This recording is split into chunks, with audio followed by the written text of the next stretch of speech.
আসসালামু আলাইকুম। Capital budgeting and risk analysis বা মূলধন বাজেটিং এবং ঝুঁকি বিশ্লেষণ এই চ্যাপ্টারের উপর আমি আজকে 5 নম্বর ক্লাস নেব। আজকের ক্লাসে আমরা শীটের 14 থেকে অঙ্ক করে স্টার্ট করব। আচ্ছা, স্ক্রিনে আমরা 14 নম্বর অঙ্কটি দেখতে পাচ্ছি। এখানে বলা হয়েছে following is the cash inflows of two projects. দুইটা প্রজেক্টের নগদ আন্তঃপ্রবাহ নিচে দেওয়া আছে। Show which project is more risky on the basis of competition of standard deviation and coefficient of variation.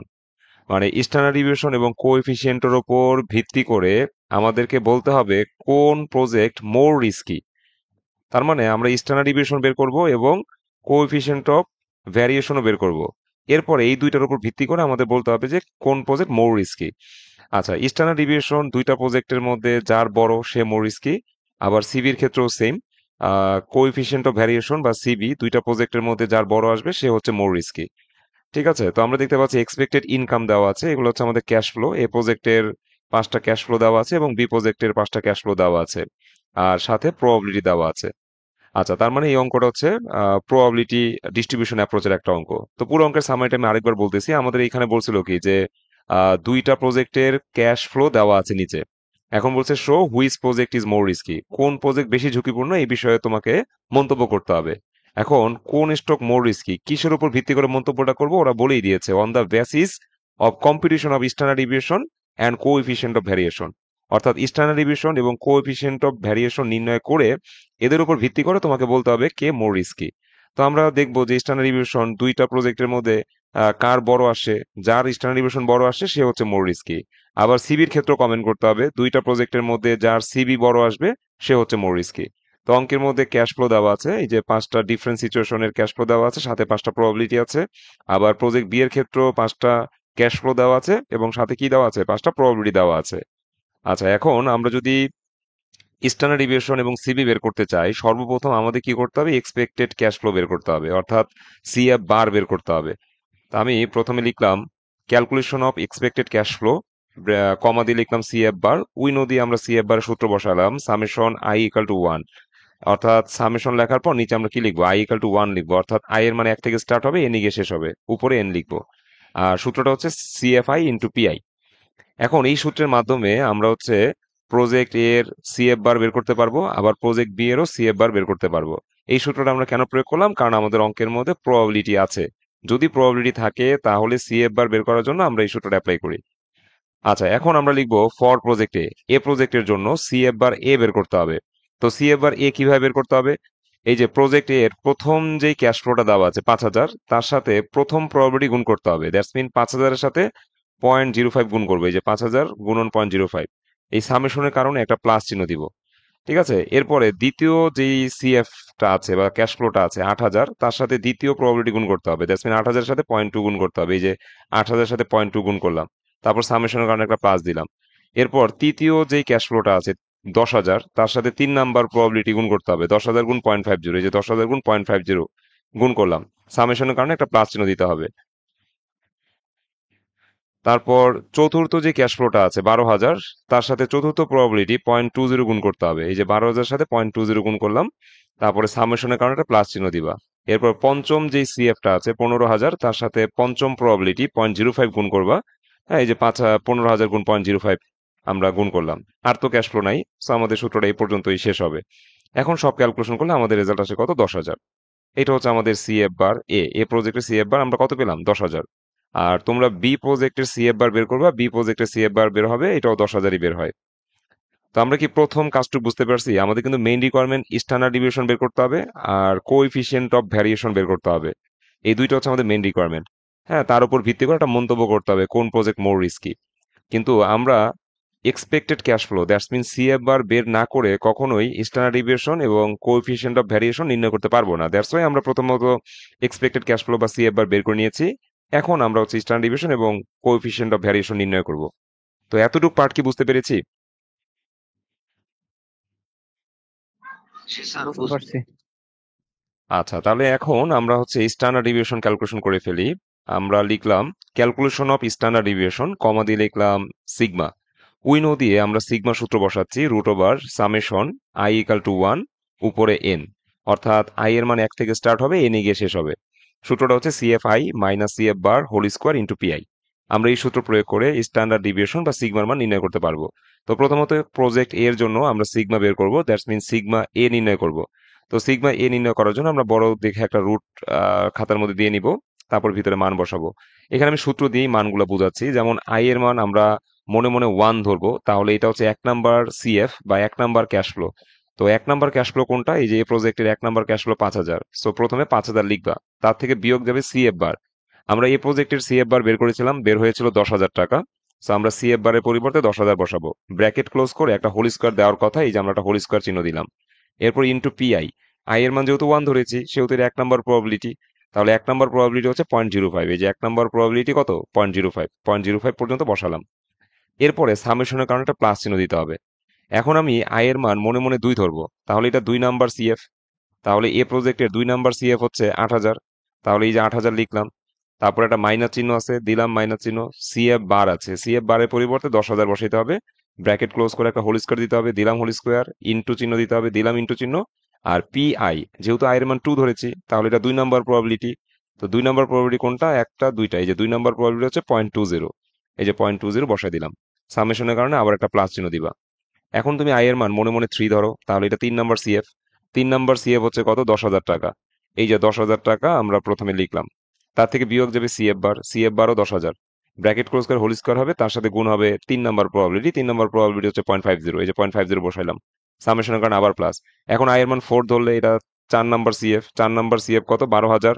এই যে 12,000 লিখলাম, তার থেকে বিয়োগ যাবে সিএফ বার, সিএফ বার তো একটাই, এ প্রজেক্টের সিএফ বার 10,000।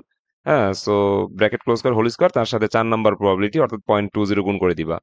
এরপর লাস্ট, হ্যাঁ, সামেশনের কারণে প্লাস চিহ্ন দিবা। এবার আই এর মান হচ্ছে মনে মনে 5 ধরবা, তাহলে এটা 5 number cash flow. 5 number cash flow হচ্ছে এই যে 15,000, এটা 5 নাম্বার ক্যাশ ফ্লো। তাহলে 15,000 প্রথমে লিখলাম, তার থেকে বিয়োগ যাবে সিএফ বার, সিএফ বার হচ্ছে 10,000, বিয়োগ করার পরে একটা হোল স্কোয়ার করবে এবং তার সাথে 5 নাম্বার প্রবাবিলিটি দ্যাটস মিন 0.05 গুণ করতে হবে। এই যে গুণ করলাম। এখন এই ভিতরের অংশটা যদি আমরা ক্যালকুলেশন করি একটা রেজাল্ট পাওয়া যাবে। আমি আর লিখি নাই। তো ভিতরে যেই রেজাল্টটা তোমরা পাবা, সেই রেজাল্টটাকে রুট করলে আমাদের রেজাল্ট আসবে কত? 2024.85। তো তোমরা একটা কাজ করো, আমরা একটু ওয়েট করি। হ্যাঁ, তোমরা ক্যালকুলেশনটা করে দেখো রেজাল্টটা ঠিক আছে কিনা, কারণ এই ক্যালকুলেশন করাটা অনেকখানি জটিল। যদি এখন কোনো প্রবলেম হয় তাহলে আমি হয়তো বা বুঝাই দিতে পারবো। হ্যাঁ, তো ক্যালকুলেশনটা একটু নিজেরা করো। দেখো 2024.85 আসার কথা। এই ক্যালকুলেশন কিভাবে করবা? প্রথমে ভিতরের অংশটা করবা। সাইন্টিফিক ক্যালকুলেটরের মধ্যে পুরো মান একসাথে উঠানো যায়। প্রথমে ভিতরে ক্যালকুলেশন করার পরে যেই রেজাল্টটা আসবে, হ্যাঁ, ওই রেজাল্টটাকে রুট করে দিবা। প্রথমে রুট লেখা দরকার নেই, আগে ভিতরের রেজাল্ট কত আসে এটা বের করো, যেই রেজাল্টটা আসবে সেই রেজাল্টটাকে রুট করে দিবা। আর বি প্রজেক্টের সিগমা আসবে 4,472.14। এগুলো বাসায় করো, বাট এই অংশটা তোমরা একটু করে দেখো যে 2024.85 আসে কিনা।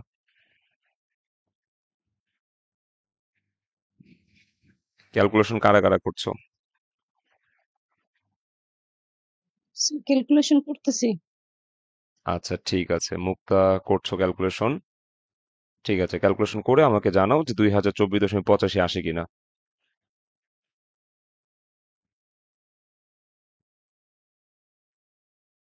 আর তোমাদের যদি কোনো কোশ্চেন থাকে তাহলে এর মাঝখানে করে নিতে পারো।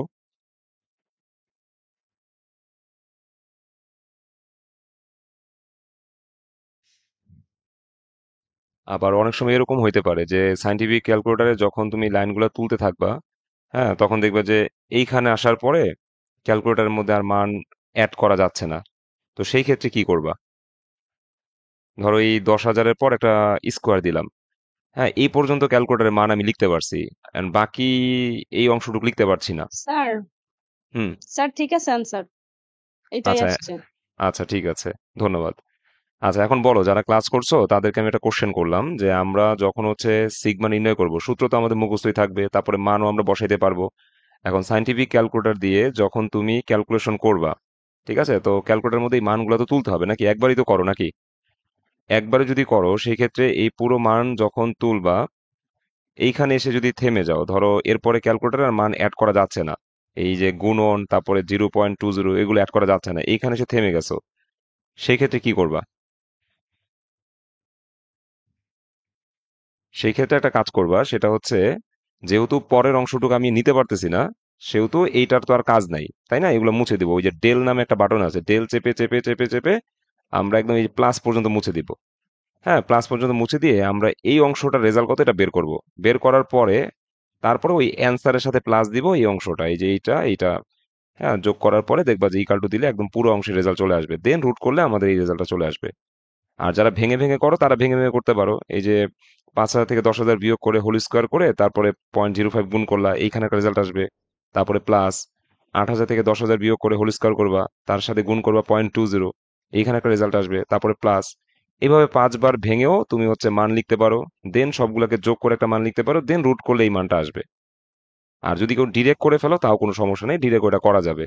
হ্যাঁ, যে তুমি ক্যালকুলেটরের মধ্যে একদম পুরো মানগুলা তুললা, যদি সব তোলা না যায় সেই ক্ষেত্রে যেটা হচ্ছে মাঝপথে আছো সেই মাঝপথের অংশগুলো কেটে দিবা, কেটে দিয়ে তুমি হচ্ছে আগে 3টা অংশের রেজাল্ট কত বের করবা, দেন হচ্ছে বাকি 2টা একসাথে ক্যালকুলেশন করে পুরো অংশের রেজাল্টটা বের করবা, তাকে রুট করে দিবা, আর দেখবা যে রেজাল্ট চলে আসবে 2024.85।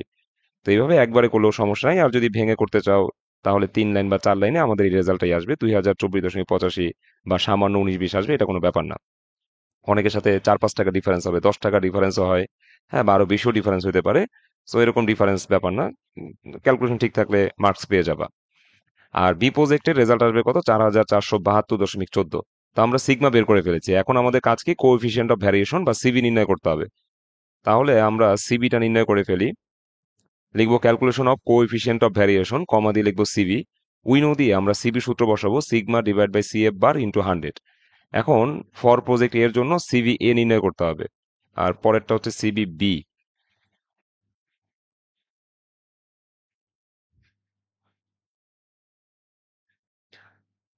তো আমরা এ প্রজেক্টের সিবি বের করার জন্য সিগমাকে সিএফ বার দিয়ে ভাগ করব। তো এ প্রজেক্টের সিগমা আমরা বের করেছি একটু আগেই 2024.85, আর সিএফ বার এ প্রজেক্টের জন্য বেরিয়েছিল 10,000। তাহলে সিগমাকে সিএফ বার দিয়ে ভাগ করব, 100 দিয়ে গুণ করব, রেজাল্ট আসবে 20.25%। আর প্রজেক্ট বি এর ক্ষেত্রে,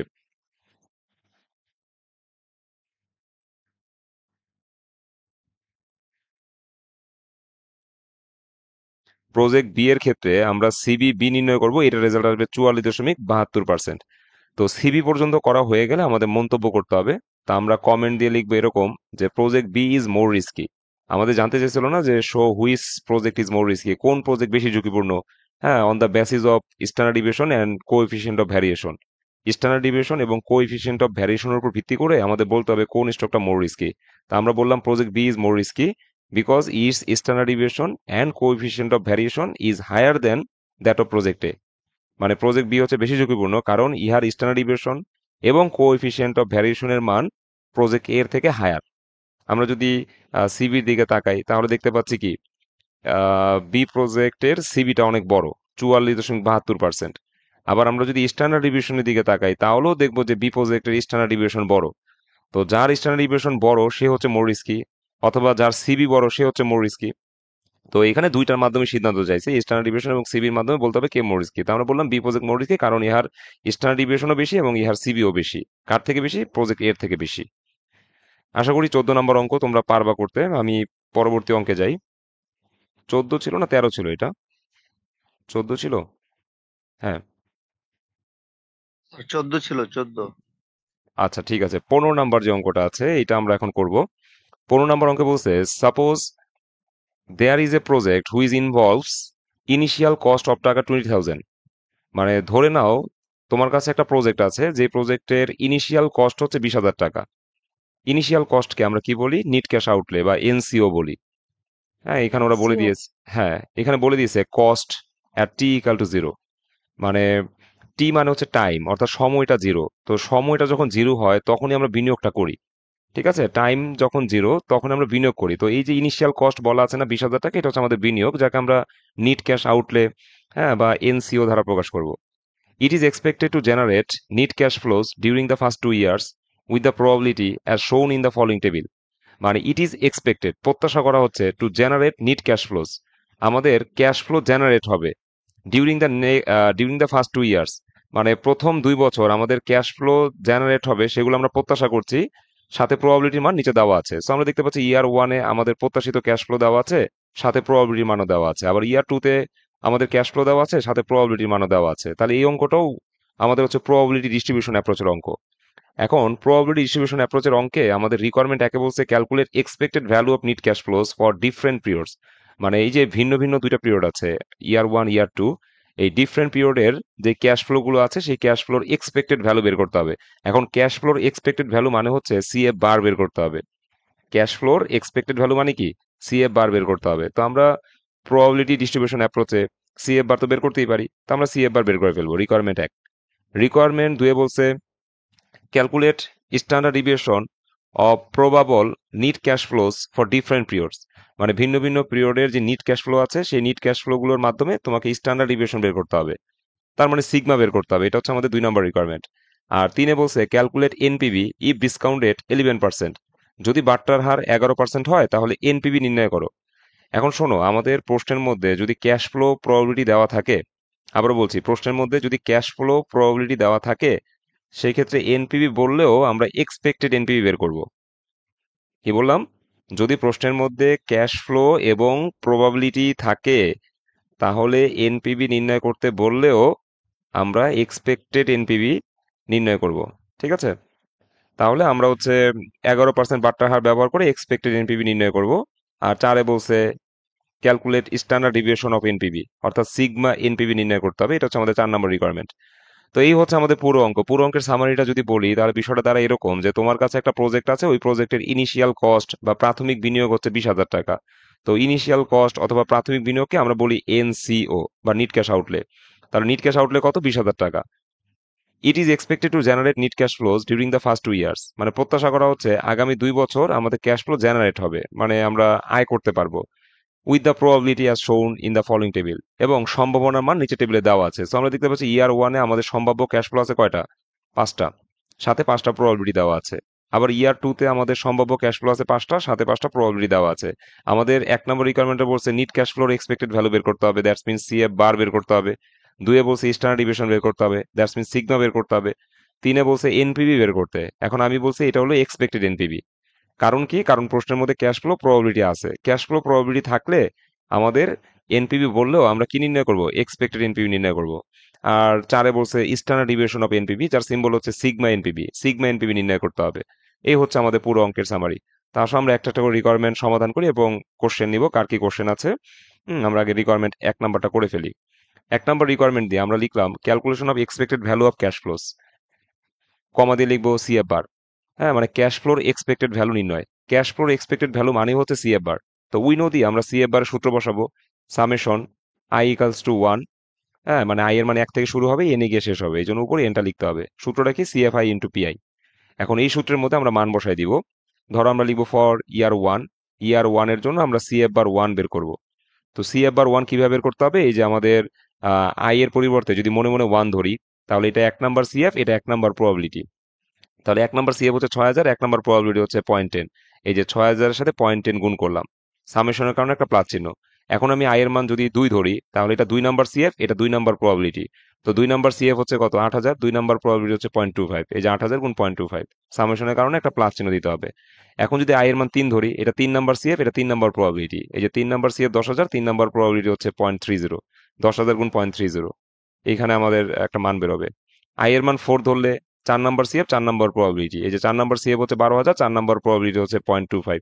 12,000 গুণ 0.25 দিলাম, সামেশনের কারণে আবার একটা প্লাস। আই এর মান যদি এবার 5, লাস্ট লাস্ট আমরা যদি 5 ধরি আই এর মান, তাহলে এটা 5 নম্বর সিএফ, এটা 5 নম্বর প্রবাবিলিটি। 1 2 3 4 5, হ্যাঁ, 5 নম্বর সিএফ হচ্ছে 14,000, 5 নম্বর প্রবাবিলিটি হচ্ছে 0.10।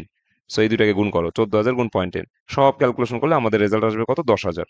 আর ইয়ার টু এর যে সিএফ এবং প্রবাবিলিটি দেওয়া আছে, তার সাহায্যে যদি তুমি সিএফ বার বের করো, তাহলে সিএফ বার 2 আসবে 8,000।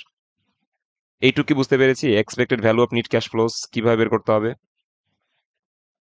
জি স্যার, বুঝতে পারছি।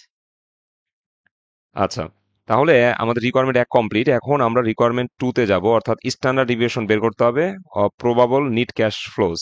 মানে আমাদের সম্ভাব্য যে ক্যাশ ফ্লো দেওয়া আছে, সেই ক্যাশ ফ্লোর সাহায্যে স্ট্যান্ডার্ড ডিভিয়েশন বের করতে হবে ফর ডিফারেন্ট পিরিয়ড, ভিন্ন ভিন্ন পিরিয়ডের জন্য। অর্থাৎ ইয়ার ওয়ানের জন্য নিট স্ট্যান্ডার্ড ডিভিয়েশন বের করবা, আবার ইয়ার টু এর জন্য স্ট্যান্ডার্ড ডিভিয়েশন বের করবা। তো আমরা লিখলাম ক্যালকুলেশন, এটা রিকোয়ারমেন্ট 2 হবে।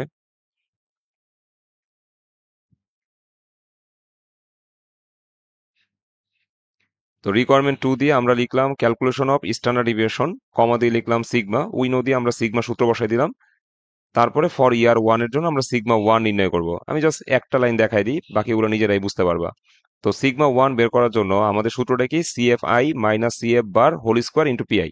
তো তুমি আই এর পরিবর্তে মনে মনে এক চিন্তা করো, তাহলে এটা হলো 1 নাম্বার সিএফ। সো ইয়ার 1 এর 1 নাম্বার সিএফ হচ্ছে 6,000। তাহলে এই যে দেখো 6,000 লিখলাম। তারপরে মাইনাস সিএফ বার, এই যে মাইনাস চিহ্ন দিলাম, আর সিএফ বার হচ্ছে 10,000, 10,000 বসে দিলাম। ব্র্যাকেট ক্লোজ করে একটা হোল স্কোয়ার দিতে হবে, এই যে হোল স্কোয়ার দিলাম। তার সাথে গুণ করতে হবে 1 নম্বর প্রবাবিলিটি, 1 নম্বর প্রবাবিলিটি হচ্ছে 0.10। সামেশনের কারণে একটা প্লাস দিব। এবার আই এর মান 2 ধরবা। 2 নাম্বার সিএফ হচ্ছে তোমার কত, 8,000। 8,000 থেকে বিয়োগ যাবে সিএফ বার, সিএফ বার তো 10,000ই। তারপর whole square into 2 number probability হচ্ছে 0.25, এই যে 0.25 বসাই দিলাম। এইভাবে সবগুলো ক্যালকুলেশন করবা। দেন এই মানটাকে রুট করলে আমাদের রেজাল্ট আসবে 2280.35। আর ইয়ার 2 এর জন্য আমাদের সিগমা 2 আসবে কত, 2280.35, সেমই আসবে। আচ্ছা, তো আশা করি স্ট্যান্ডার্ড ডিভিয়েশন নির্ণয় করতে পারবা। এরপর আমরা 3 নাম্বার রিকোয়ারমেন্টের সমাধান করা শিখবো। So, আমাদের 3 নাম্বার রিকোয়ারমেন্টে বলছে ক্যালকুলেট এনপিভি, এনপিভি নির্ণয় করতে হবে যদি ডিসকাউন্টেড 11% হয়। এখন আমি বলছি যদি অঙ্কের মধ্যে ক্যাশ ফ্লো প্রবাবিলিটি থাকে, তাহলে এনপিভি মানে হচ্ছে এক্সপেক্টেড এনপিভি। তাহলে এখানে তোমার কি বের করতে হবে, এক্সপেক্টেড এনপিভি বের করতে হবে। লিখবা যে calculation of expected NPV, we know দিয়ে এক্সপেক্টেড এনপিভি সূত্র বসাবা, CF bar 1 1 plus K whole to the power 1 plus CF bar 2 1 plus K whole to the power 2। এইভাবে আমাদের সূত্রটা যেতেই থাকবে এন সংখ্যক পদ পর্যন্ত। তারপর ব্র্যাকেট ক্লোজ করে আমরা মাইনাস করে দিব এনসিও। এখন আমাদের অঙ্কের মধ্যে ইয়ার যেহেতু দুইটা আছে, সেহেতু আমি সিএফ বার 1 আর সিএফ বার 2 এর মান এই সূত্রের মধ্যে বসাইতে পারবো। আমাদের কাছে দুইটা সিএফ বার আছে, ইয়ার 1 এর একটা সিএফ বার, ইয়ার 2 এর একটা সিএফ বার। তো আমরা প্রথমে সিএফ বার 1 এর মানটা লিখবো 10,000, তাকে ভাগ করব 1 প্লাস 0.11, এই যে কে এর মান হচ্ছে 11%, সো 0.11 বসে হোল টু দি পাওয়ার 1 দিব, প্লাস সিএফ বার 2 হচ্ছে 8,000, সিএফ বার 2 হচ্ছে 8,000, তাকে ভাগ করব 1 plus 0.11 whole to the power 2 দ্বারা। এরপর ব্র্যাকেট ক্লোজ করে মাইনাস করে দিব 20,000, 20,000 হচ্ছে আমাদের এই যে এনসিও। তারপর ক্যালকুলেশন করলে আমাদের মাইনাস ফিগারের রেজাল্ট আসে 4,498। এটা হচ্ছে আমাদের এক্সপেক্টেড এনপিভি, মাইনাস 4,498। দেখো এক্সপেক্টেড এনপিভি নিয়ে কোনো কোশ্চেন আছে কিনা। তোমরা খাতার মধ্যে নোটটা কিন্তু অবশ্যই লিখে রাখবা যে ক্যাশ ফ্লো এবং প্রবাবিলিটি যদি প্রশ্নে থাকে, তাহলে এনপিভি নির্ণয় করতে বললেও আমরা এক্সপেক্টেড এনপিভি নির্ণয় করব। কারণ ক্যাশ ফ্লো প্রবাবিলিটির সাহায্যে আমরা কি নির্ণয় করি, এক্সপেক্টেড এনপিভি নির্ণয় করি। তো এখানে এনপিভি বলছে সমস্যা নাই, আমরা এক্সপেক্টেড এনপিভি নির্ণয় করে দেখাই দিব এই সূত্রের সাহায্যে। আচ্ছা, আশা করি বুঝতে পেরেছো। এরপর আমরা 4 নাম্বার রিকোয়ারমেন্টে যাই। আমাদের 4 নাম্বার যে রিকোয়ারমেন্টটা আছে, এখানে বলছে calculate standard deviation of NPV. তোমাকে এনপিভির স্ট্যান্ডার্ড ডিভিয়েশন বের করতে বলছে। তো স্ট্যান্ডার্ড ডিভিয়েশন অফ এনপিভি যখন বলে তখন সিগমা এনপিভি নির্ণয় করতে হয়। এই যে দেখো আমি লিখছি calculation of standard deviation of NPV, comma দিয়ে লিখলাম সিগমা এনপিভি। এখন সিগমা এনপিভি বের করার সময় একটা নোট ইউজ করবা। এই নোটটা দিলে ভালো, না দিলেও খুব একটা সমস্যা নাই, বাট দিয়ে দিও। মানে এই সূত্রটা ইন্ডিপেন্ডেন্ট ক্যাশ ফ্লো সূত্র। হ্যাঁ, তো আমরা নোটটা দিয়ে দিব। লিখবো যে অ্যাজাম্পশন, মানে অনুমান, cash flows of different periods are independent, মানে বিভিন্ন পিরিয়ডের যে ক্যাশ ফ্লো তারা হচ্ছে ইন্ডিপেন্ডেন্ট বা স্বাধীন। ঠিক আছে, এই যেমন ইয়ার 1 এ যে ক্যাশ ফ্লোটা আছে, হ্যাঁ সেটা স্বাধীন। আবার ইয়ার 2 এর যে ক্যাশ ফ্লোটা আছে এটাও স্বাধীন। মানে এমন না যে ইয়ার 1 এর এই ক্যাশ ফ্লো গুলো আসলে ইয়ার 2 তে এগুলো আসবে। মানে ডিপেন্ডেন্ট না, ইয়ার 2টা ডিপেন্ডেন্ট না, ইয়ার 2টা ইন্ডিপেন্ডেন্ট, আবার ইয়ার 1ও ইন্ডিপেন্ডেন্ট। ঠিক আছে, তো ওইটাই বুঝাইছে cash flows of different periods are independent, বিভিন্ন সময়ের যে ক্যাশ ফ্লো এরা হচ্ছে ইন্ডিপেন্ডেন্ট বা স্বাধীন। এখন এই অ্যাজাম্পশনটা লিখে আমরা হচ্ছে সিগমা এনপিভি সূত্র বসাই দিব, root over sigma square 1 divide by 1 plus I whole to the power 2 into 1 plus sigma square 2 1 plus I whole to the power 2 into 2। এইভাবে আমাদের সূত্রটা চলতেই থাকবে, sigma square N divide by 1 plus I whole to the power 2 into N. এখন এই সূত্রের মধ্যে মান বসাইতে হবে। আমি ডট ডট দিছি, মানে হচ্ছে আমাদের মান যতগুলো থাকুক না কেন আমরা এই সূত্রের মধ্যে বসাইতে পারবো। আমাদের অঙ্কের মধ্যে কি আছে, দুইটা সিগমা আছে, তো দুইটা সিগমার মানই বসানো যাবে। অর্থাৎ সিগমা 1 এর মান হচ্ছে কত, 2280.35, তাকে হোল স্কয়ার করে দিলাম, এই যে হোল স্কয়ার আছে না, একটা হোল স্কয়ার করে দিলাম, divide by 1 plus 0.11 whole to the power 2 into 1 plus sigma square 2, sigma 2 এর মান কত, 2880.35, তাকে হোল স্কয়ার করে দিলাম, 1 plus 0.11 whole to the power 2 into 2। আর লেখা দরকার নাই, মানে আর লেখা যাবেও না।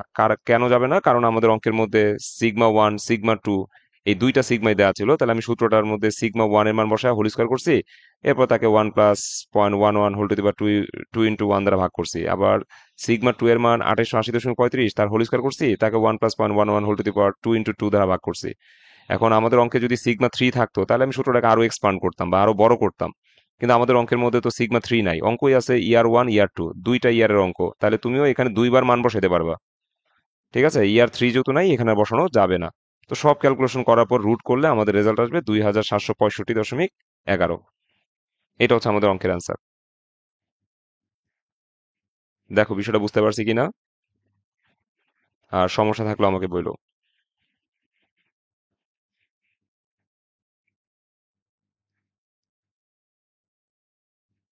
আর বুঝতে তোমাদের, পারছি স্যার। আচ্ছা ঠিক আছে, আর তোমাদের হোমওয়ার্ক জি থাকবে স্যার, এক, বুঝতে পারছি। আচ্ছা ঠিক আছে, হোমওয়ার্ক থাকবে কি আমি বলে দেই, আমি একটু শিটটা ওপেন করি। আমাদের স্লাইডের কাজ মোটামুটি শেষ, আমি দুইটা অঙ্ক করানোর কথা ছিল, দুইটা অঙ্ক করিয়ে দিছি, আর একটা অঙ্ক তোমাকে হোমওয়ার্ক দিয়ে দিই।